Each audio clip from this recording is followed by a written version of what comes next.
And now, Mystery Theater.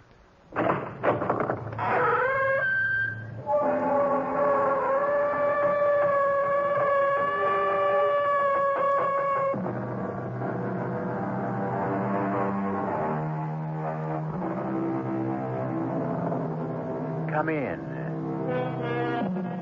Welcome. I'm E.G. Marshall. Welcome to the world of terrifying imagination. The fear you can hear. No breath of it yet as we begin our tale and meet Stephen and Simon Fairley.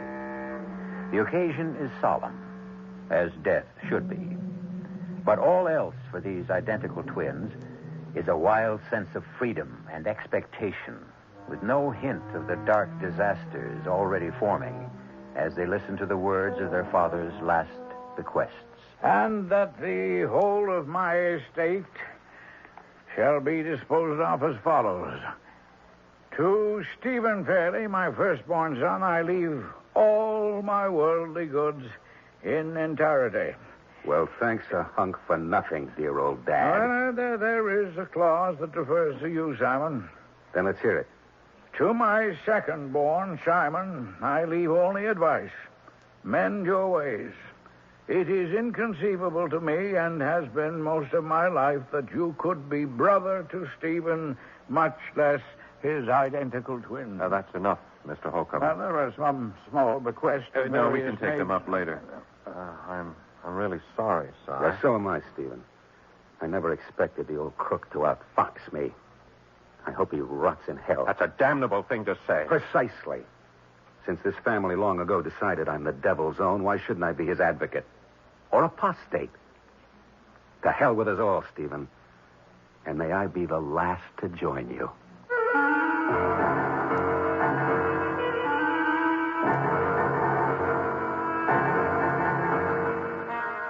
Our mystery drama, And Death Makes Even Stephen, was written especially for the Mystery Theater by Ian Martin and stars Michael Tolan and Paul Hecht.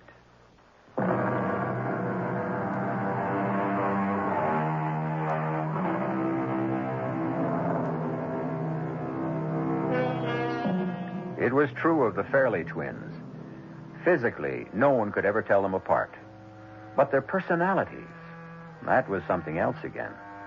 Stephen, the quiet, the considerate, the steady, the accountable. Simon, the wild, the unpredictable, the often cruel. The man of success in nothing. Except for physical resemblance, these two men from the same mother seemed the antithesis of each other. Aren't you going a bit heavy on that, Simon? Oh, just getting all I can, brother dear, while the getting is good. Now that I'm a pauper, I must make the most of every opportunity. Now, don't be a fool. Here, give me that. Oh, such a waste. But then you can afford it. You've had enough today.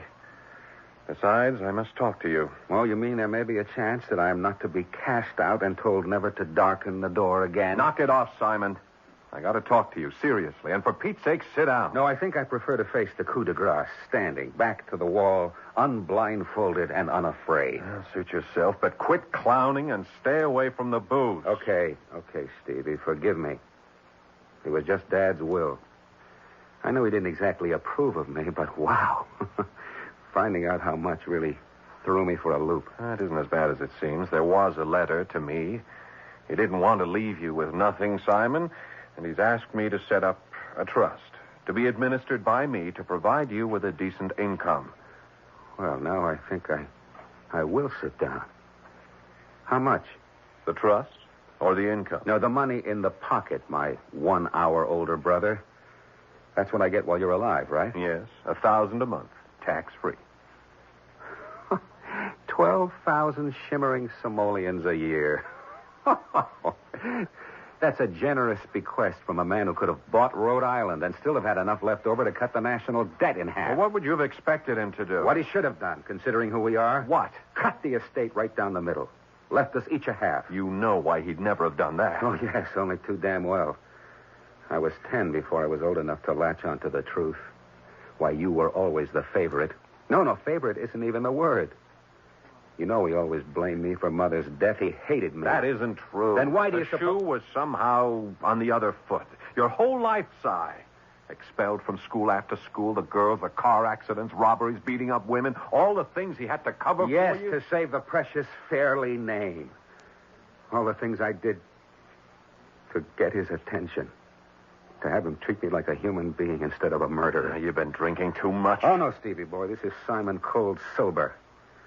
Simple Simon, who couldn't have his only parents' love, so he didn't know any better thing to do than to reach out any way to get him to even notice We me. spent most of our lives in boarding schools. Do you think he offered me so much Yeah, more? only the whole ball of wax. I was talking of love. That's a word with no meaning in this house. Even between us. What do we really know about each other? Except as children, we've been separated most of the time. And I always managed to get the short end.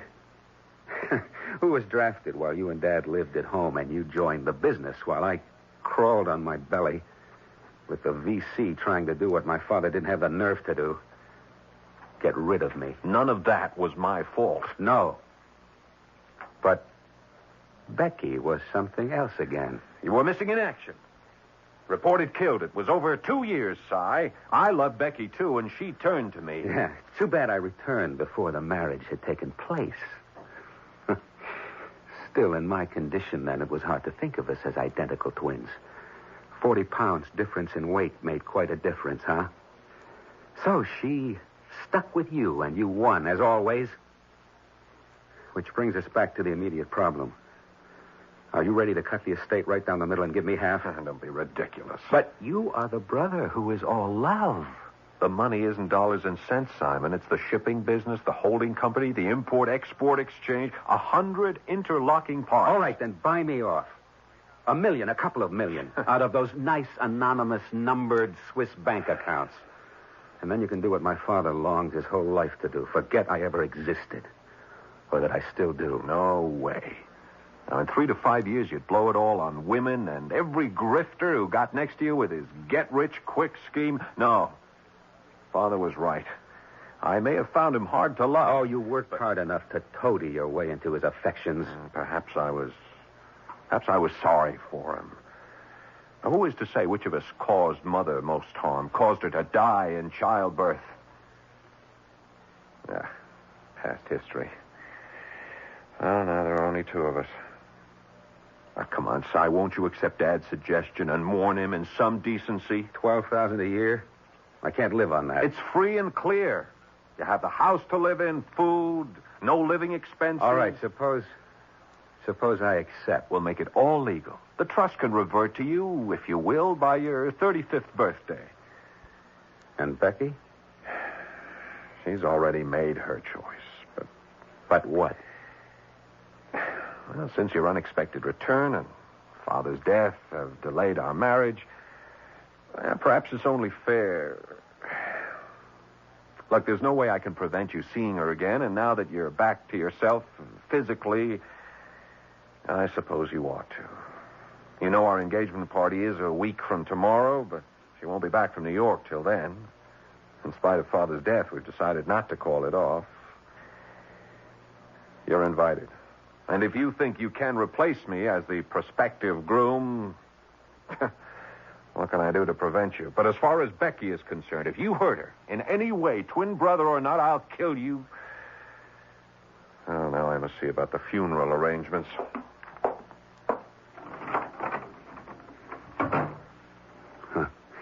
Not you, dear brother. I'm the one with everything to gain. If only I knew the way.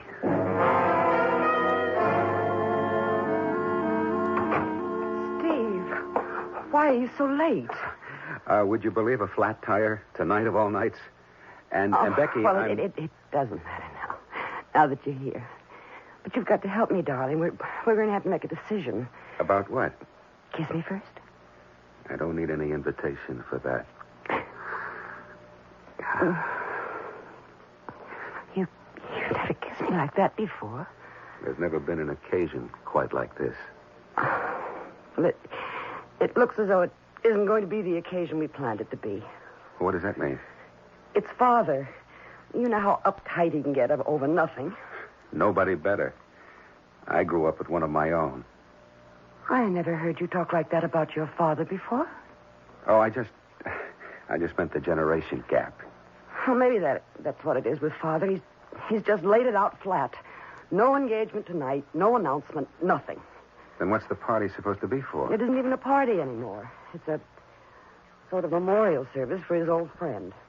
He said it would be an insult to Justin's memory to have gaiety and fun so soon after his funeral. But I want us to be engaged. I don't want to wait. Look, I have an even better idea. What? Let's you and me slip out right now. Forget the engagement and get married. But how? We have no license or... Look, we're less than 20 miles from a state where all we need is the fee and 2 witnesses. Oh, you really bowl me over, Stephen. That's more the kind of thing Simon would do. Well, Simon was a bit of a whack, I guess. Simon was a lot worse than that. There are things I could tell you about your brother. Well, that's past history. How is he now? The very picture of health. It's unbelievable. When he got back from prison camp, I could hardly recognize him. He'd had a rough time. I know. And that's why I was so ashamed of myself for... For what? Don't tell this to anyone, Steve. But I always used to be so scared after Simon and I had broken off and it was you and me. Scared of what? Just hold me. You're so uncannily alike. Even I, who know you both so well, was scared I might not be able to tell the difference. Oh, darling, what a terrible thing to have to say or even think. Don't think it. Put it out of your thoughts. I can't. It's eerie. It's terrifying to even consider I could ever mistake my kind, gentle, loving Stephen for that wild, brutal twin who would have destroyed us. Shh, darling. Don't look back. Kiss me, and then let's take off together. Oh, Steve, I can't. Not with the guests Then kiss here. me. No, not with... I said kiss me.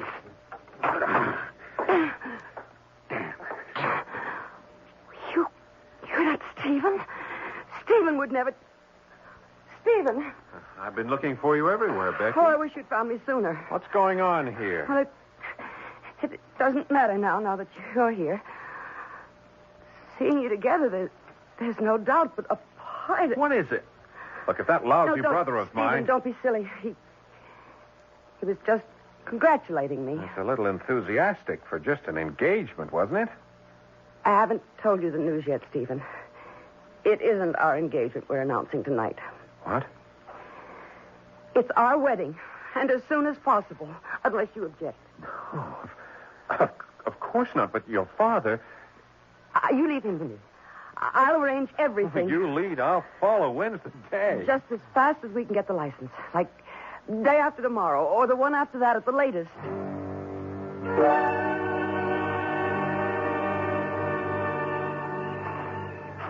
Oh, I wish you didn't have to go, Steve.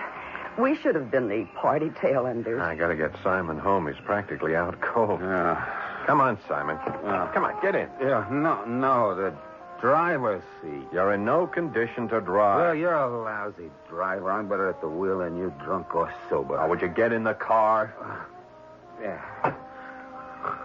He's out cold. I hope someone's up to help lug him up to bed. Well, good night, darling.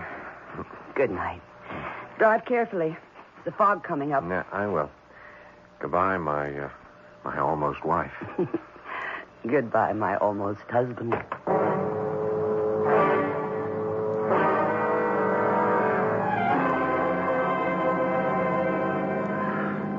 I'll show them all. What? Yeah, I'll have her if I want. I'll take everything if I want. You can't do it to me. Well, just shut up, Simon, will you? Just go back to sleep. Huh? Hey, the VC got a roadblock, Lieutenant. Huh? Yeah, I feel it in my bones, right around the next bend. To stop the convoy. I'm going to stop the... Oh! Steve. Where are we? It's all right. Take it easy, Simon. We're just on the way home.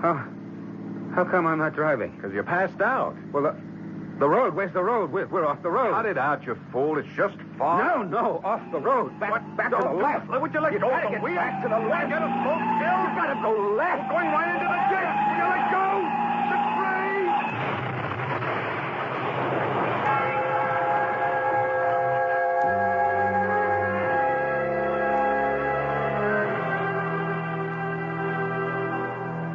After the protesting scream of rubber, the quiet in the forest is a stillness so thick it could almost be touched. A rabbit stands frozen before flight. The birds perch on the limbs, heads cocked, as if waiting to decide which direction danger will come from.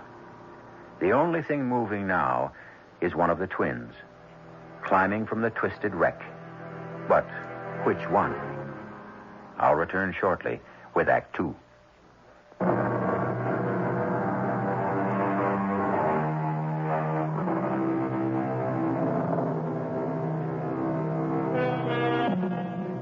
The birds have risen and are off in a whir of wings.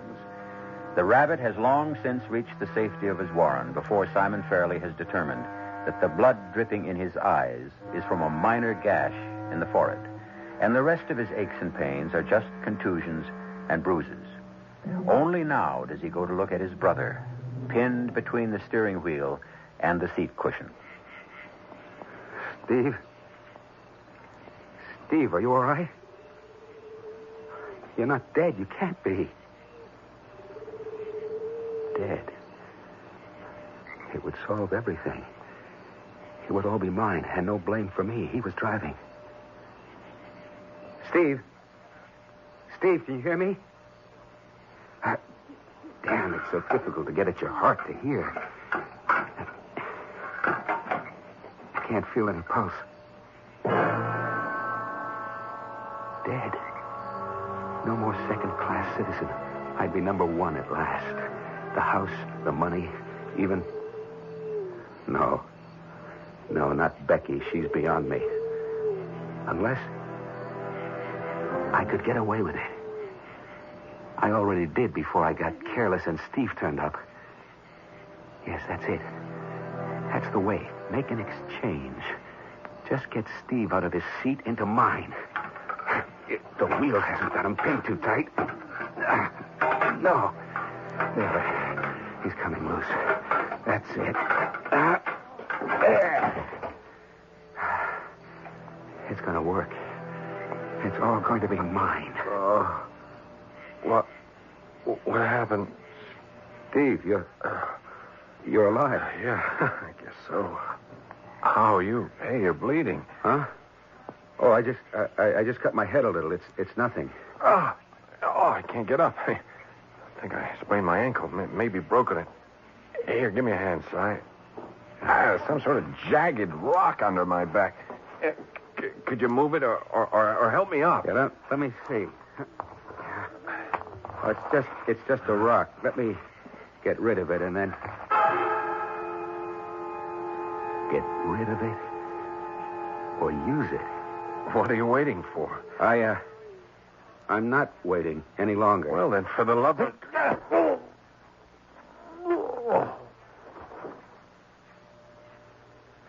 This time, you are dead. But not Stephen.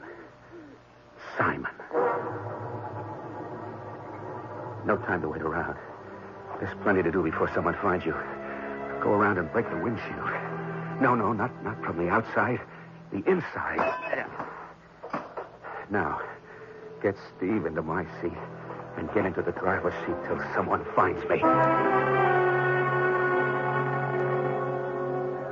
All right, fellas, finish up with the pitches and then get those two guys free. Yeah. Now, don't try to move them. The ambulance will be here any moment. You can back down there. Okay, miss, nothing for you. Move along. Oh, Sergeant, please. You've got to let me get through to Stephen. Stephen who? Stephen Fairley. I heard about the accident. You know Stephen Fairley? We're going to be married next week. Okay, cut your motor. Come on out. Now, look, Miss... Elizabeth Rundell. Oh, sure. I thought I recognized you. Well, what is it, Sergeant? Can't you take me to the car? Well, he's not badly hurt. Look, Miss Rundell. Do you happen to know who was driving the car? Well, yes, as a matter of fact, I do. It was Stephen. You sure of that? Quite. They'd only just left an engagement party at my house, and Simon had had too much to drink, so Stephen took the wheel. They look so like each other, I can't blame you for not being... They don't look nothing like each other now, lady. Well, they're not... Stephen isn't dead. The passenger is dead. The driver is alive. Oh. That's your guy. How bad off he is, we won't know till we get him to the hospital.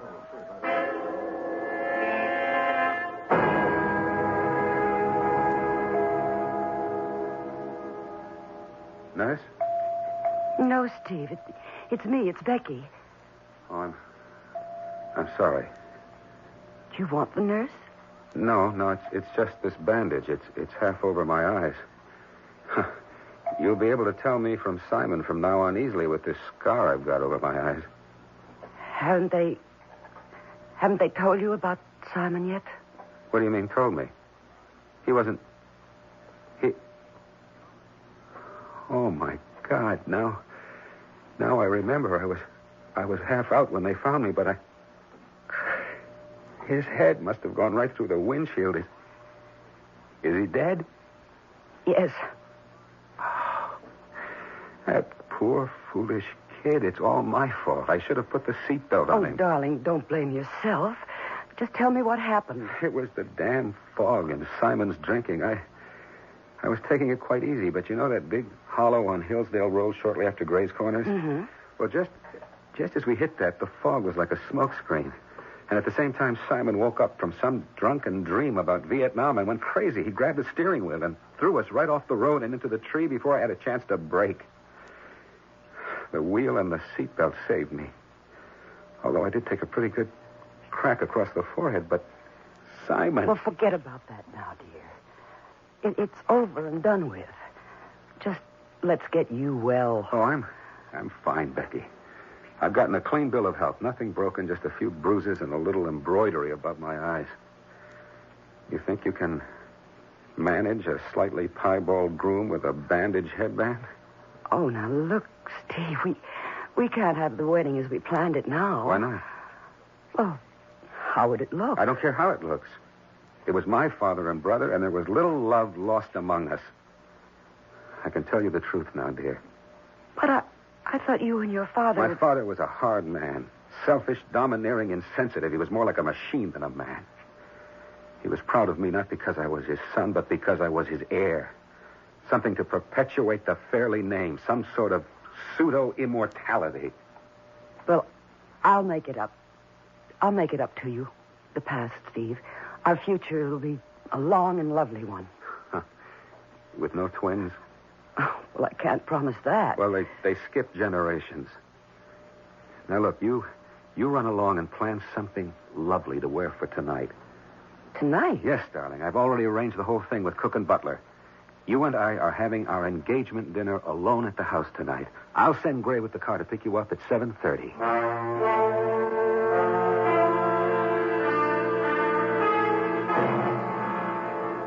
And please forgive me for troubling you with affairs of state, so to speak, the very day you're out of the hospital. That's all right, Mr. Holcomb, but I am a little short of time. Yes, of course, by all means. Now, what I need is a number of signatures from you. Signatures? No, just some legal papers and certain certified checks which can't wait. Damn. Well, look, you'll have to give me a day or so until they can take the bandage off this right hand of mine. I can't sign anything until they do. Oh, my apologies. Of course, I hadn't realized. Of course, everything can be delayed. Except for one thing. What? Well, there's a piece of correspondence I don't quite understand. Apparently some sort of a private deal between you and Pesin Joglu and Company. Who? Pesin Joglu and Company, a Turkish import-export firm with whom we have some dealings. You know, Persian rugs, tabourets, ancient jewelry, inlaid cabinets, silk screens, objects of many descriptions. Yes. But I don't know what consignment this letter, opened by mistake after your father's death, refers to. Well, damn this forehead bandage. You, read it to me. Oh, yes, very well. Omitting the formal address, it reads, Dear Stephanos, we are still awaiting payment, consignment YB382-7. We are informed that delivery has been received. Unless your check for $48,000 or equivalent reaches us within the week, we will be forced to take action against you. We know this must only be an oversight. Yours sincerely, Demetrius Well, why don't you just pay it?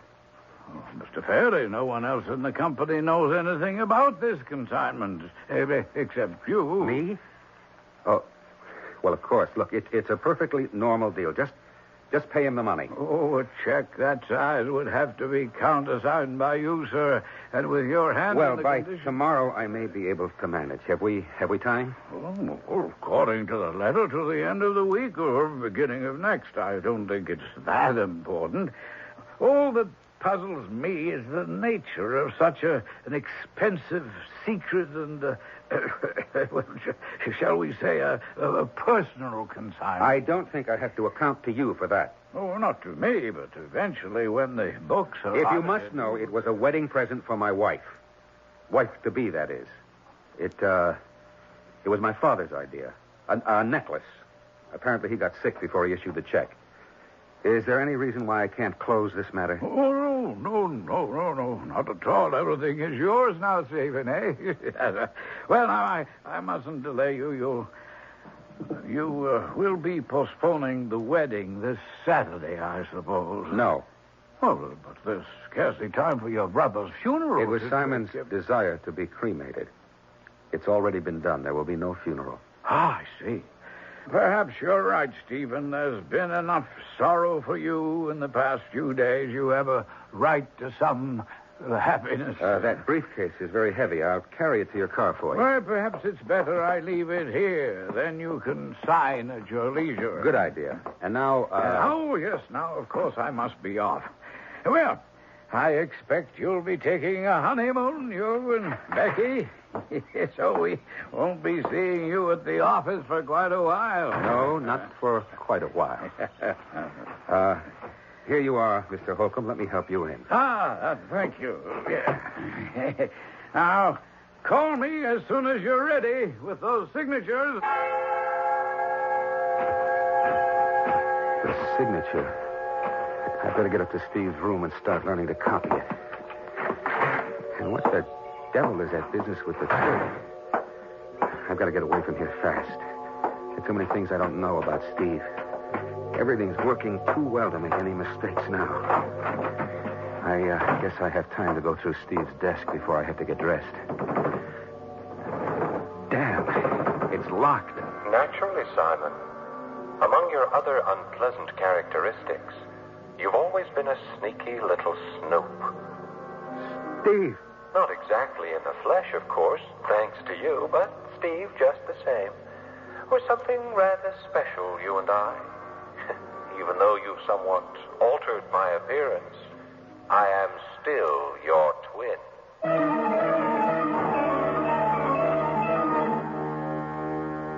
Only the mouth and the chin, and the hair, matted now with dried blood, would serve to identify Steve.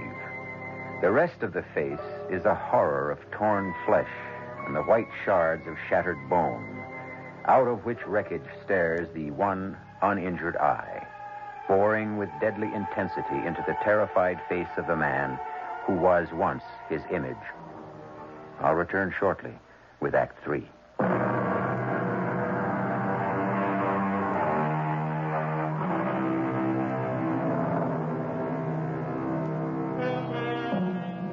Frozen with fear and fascinated by that single hypnotizing eye, Simon is forced, for what seems an eternity, to focus on his twin's ruined face, the mocking smile and the white, even teeth, a ghastly contrast which multiplies the horror of the broken skull above them. At last, with a supreme effort, he tears his eyes away to find himself staring at the reflection of his own countenance in the mirror above the desk. No. Oh, God, no. Don't cover your face, little brother. Leave me at least with a memory of how I once looked. You're dead. Cremated. You can't be here. As I said, not in the flesh, but we are hatched from the same egg, Simon. You can't get rid of me so easily. I shall always be with you, In spirit, shall we say? No. No, leave me alone. I will. When it serves me. Or you. Steve, I didn't mean to. Of course you did. I might possibly have done the same if our positions had been reversed. What? You have a lot to learn about me, little brother, which you would have in time. To avoid breaking open my desk, let me offer you the key. Steve, I can't rummage through your things now. The key? Take it. Why not? And since time is short before the dinner, I'll even help you understand a little better. Open the desk. Yeah, the left-hand pigeonholes are a false front. No, here, let me. There are all my secrets. Now, while you read them, I'll tell you about the most important items. But why are you helping me? Because I want you quite as thoroughly damned as I am. I'll make it brief, as you read. Now, Demetrios is in the drug business. For years, I have used Father's impeccably accredited import firm to cover for deliveries. You in drugs? You'll find the evidence in the papers you're leafing through. Wicked Simon, the black sheep. Stupid Simon, really. We were twins in more than the outward look, believe me.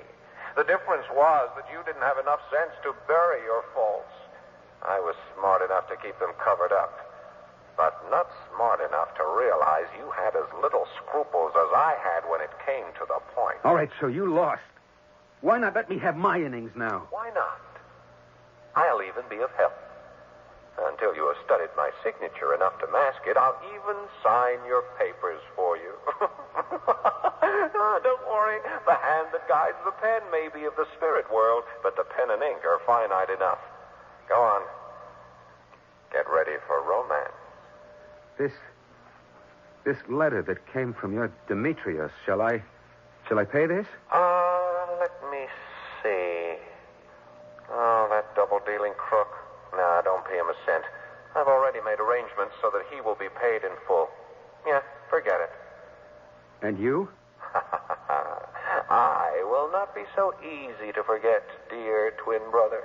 We are bound together by special hoops of steel. As long as I haunt this house, I shall be unavoidably hard to escape. Well, go on. It's time for you to be all that Becky expects of me. Of you? Aren't I what you hope to become?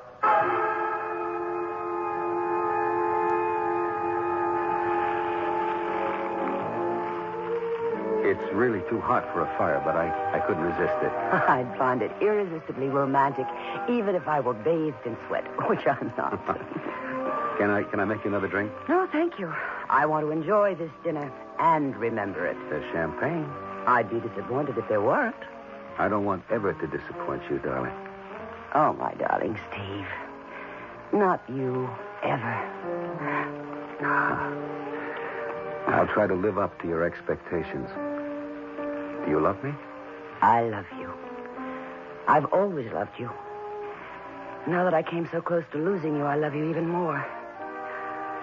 Oh, it's a terrible thing to say, I know, but thank God it was Simon instead of you. Shh, darling, let's not spoil the evening. I've sent all the servants out, you know. We're all alone. You sure you don't want another drink? No. But can I make a confession? Of course. I'm famished. Mademoiselle et servi.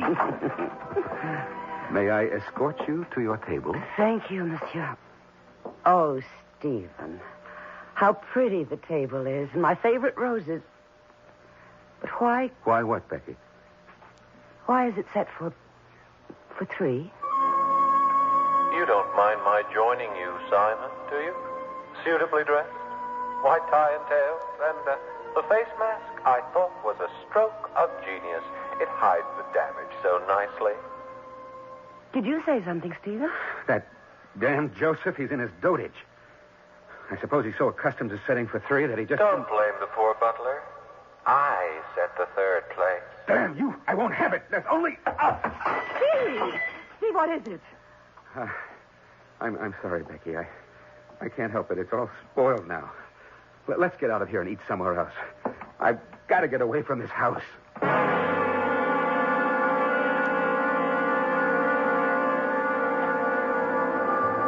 Steve, you're not eating a thing. I'm sorry, Becky. I know it must seem foolish to you, but that extra chair set for our dinner, it threw me. Well, it was unfortunate, I know, when you wanted everything to be just right. But don't blame poor old Joseph too much. After all these years of setting the table for you and your father And Steve... Simon. That's what did it to me. See, I could see him sitting in that chair with his face... You didn't see him after the accident, thank God, but he... Steve, it wasn't your fault. He was the one who grabbed the wheel and pulled you off the road into the tree, wasn't he? Simon. Yes, Simon was the one, all right. That's true enough. So you mustn't take the blame. As long as I live in that house, he'll haunt it. The memory of him, the battered face. Well, we'll solve all that. You won't live in the house. You'll move out to a hotel tonight, and after we're married on Saturday, when we come home from the honeymoon, we'll buy a new house. Hey, wait. I have an even better idea. Maybe we'll never come back. Never? Maybe we'll settle in Rome or Paris or the Costa del Sol. Or just travel. I've always wanted to see Mont Saint-Michel and the Tivoli and Taj Mahal. That's my girl. That's what we'll do. Free souls with never a look behind. Becky, we've got it made, you and me. From here on in.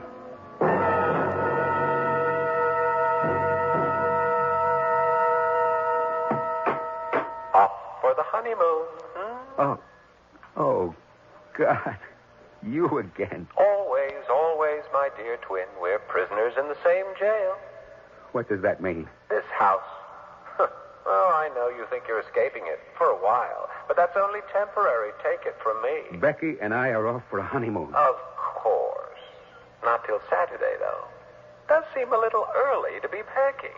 Might as well start sometime. And you seem to be planning to take quite a wardrobe. Well, on a ship, there's plenty of room. Plenty of distance between here and there.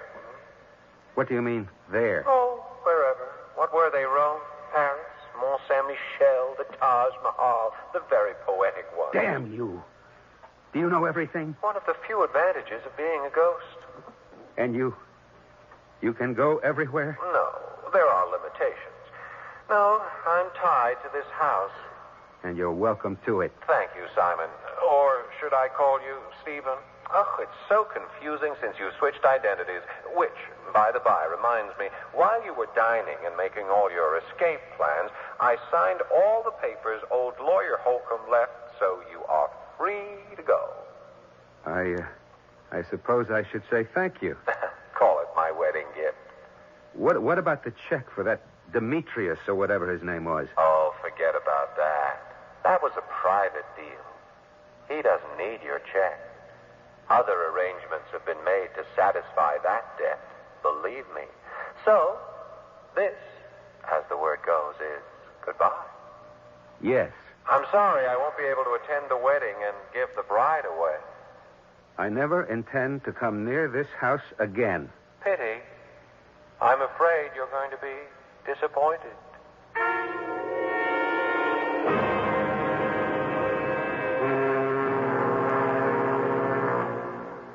You like the cabin all right, Becky? Oh, it couldn't be more perfect. How about your new husband? Ditto. Well, just keep feeling that way. Darling, you'll have to excuse me for a minute. Why? Oh, I don't know. The assistant purser just told me someone from the office needs an okay or something before we sail. He doesn't have a pass, so they wouldn't let him aboard. I'll be back in 10 minutes. What, don't miss getting back on the boat. Don't you worry. It took me long enough to catch it.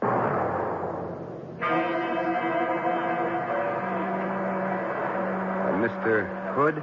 Yeah. You from Fairley Company and Sons? Yeah, right. You, Stephen Fairley? Yes. Good. I got a message from you from my boss. Can we step over here to my car? Well, the boat's too near sailing. You just tell me here. At the car. Now, just play it real cool, Mr. Fairley, and don't make any sudden moves. That jab you feel is the muzzle of a short-barreled .38. Okay. Shall we step over to the car?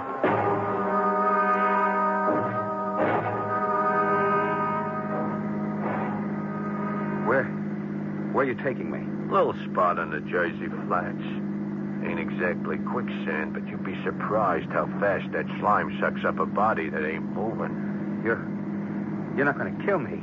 You know, dope is a funny game. Using your business as a front was a great way for us to get the stuff in. But when you try the old double O, Mr. P, oh, that was crazy, Stephen. No, look, you don't understand. I'm not Stephen. What? Stephen is dead. I'm Simon. I had nothing to do with this. Yeah, sure. See, no, look, when we had the automobile accident, all I did was change places. Sure. I mean, Stephen was driving, and I was... Oh, for God's sake, look, I just got married. My wife is... Please, you've got to listen! Okay. Dump him in the swamp and let's get out of here, Giorgio. Well, here we are, Simon. Back home again. Table set for two this time. That's all there is. The rest are gone. Just you and me. Oh, I know how it feels. But you might as well face it. Eternity is such a long time. And since we were twins, it seemed a shame Simon was alive and Stephen dead. This way, I'm still dead. But even Stephen.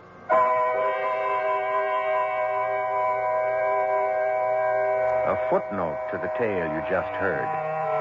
Mr. Hood's quagmire proved less effective than its reputation, and Simon's body was recovered.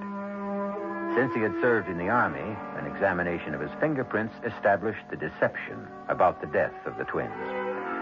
The tangled result of the estate is unimportant, since there was no heir. But at least Becky gained a measure of peace in finding out that she had not tied her life to a man who would have ruined it. I'll be back shortly.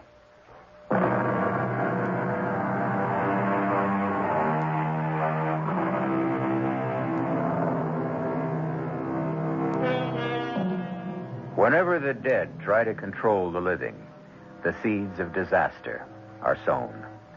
At the beginning of our tale, Justine Fairley lay in his bed, whitened with the wax of death, his stubborn mind at peace with the thought that he had settled the future of his twin sons. Sic transit gloria mundi, so passed the triumphs of this world. He could no more control the accident of their birth than he could their deaths. Our cast included Michael Tolan, Paul Hecht, Joan Lovejoy, and Ian Martin. The entire production was under the direction of Hyman Brown. This is E.G. Marshall inviting you to return to our Mystery Theater for another adventure in the macabre. Until next time, pleasant dreams.